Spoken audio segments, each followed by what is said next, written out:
Master your fear, you don't have to get rid of your fear, क्योंकि fear ही तुमसे अच्छा काम करवाता है। जिस दिन फियर निकल गया ना, तुम कंप्लेसेंट हो जाओगे, तुम सोफे पे बैठ जाओगे।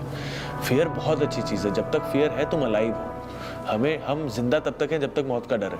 ये तो मेरे अंदर से आई हुई चीज़ है ना, ये तो मैं इसका कंट्रोलर होना चाहिए, मैं मालिक होना चाहिए अपने फियर का। मैं इलेक्ट्रॉनिक्स एंड टेलीकम्युनिकेशन इंजीनियर था, और फिर जब मेरे पास जॉब लेटर भी थी, ये एक रूल था कि अगर एक्टिंग करनी है तो पूरी शिद्दत से सिर्फ यही करनी है।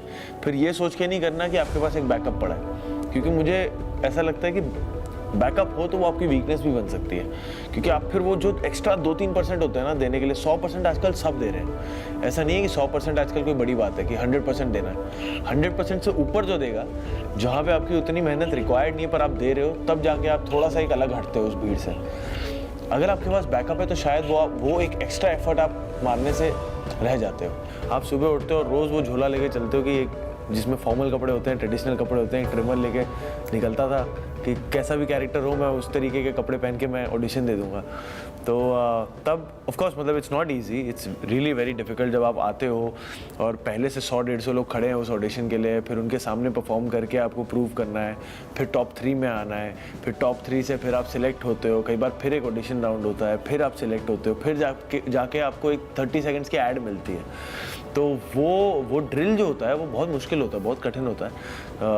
बहुत सारे क्राइटेरियाज होते हैं, जो बहुत सारे डिब्बे होते हैं जो आपको टिक मार्क करने पड़ते हैं। डिफ़िकल्ट होता है एंड पर वही काफ़ी कुछ सिखा देता है। मतलब वो ऑडिशन का प्रोसेस भी एक इतना ब्यूटीफुल एक्सरसाइज है किसी एक्टर के लिए कि आप कहीं पहुंच जाओ और आपको स्क्रिप्ट दे दी जाती है और वो कहते हैं कि 10 मिनट में रेडी हो जाओ, फिर 10 मिनट में आपको तैयार होके उन सब लोगों के सामने परफॉर्म करना है जहाँ पे कई लोग आपसे बेहतर हैं, कई लोग आपसे बेहतर नहीं हैं। तो सारी आप कितने पानी में हो, कितने नहीं हो, रोज़ रियलिटी चेक मिलती है। एंड एज एन एक्टर वो इतना इंपॉर्टेंट है कि आपको रियलिटी चेक मिलती रहे। कई बार हम क्या करते हैं, हमारी सबसे बड़ी गलती हो जाती है एज एन एक्टर कि हम बंद कमरे में बहुत सारी पिक्चरें देख के, बहुत सारी किताबें पढ़ के हमको लगता है बहुत टॉप एक्टर हो गए हम, क्योंकि हमने ब्रांडो की 5 फिल्में देख ली हैं, किताबें पढ़ ली स्टैनिस्लावस्की की, अब आ गई एक्टिंग।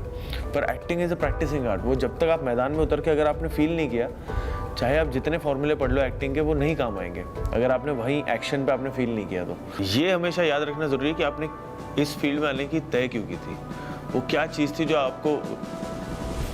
आपके दिल ने आपको कहा था कि यार दिमाग तो नहीं कह रहा है पर दिल कह रहा है यार एक्टिंग करनी है।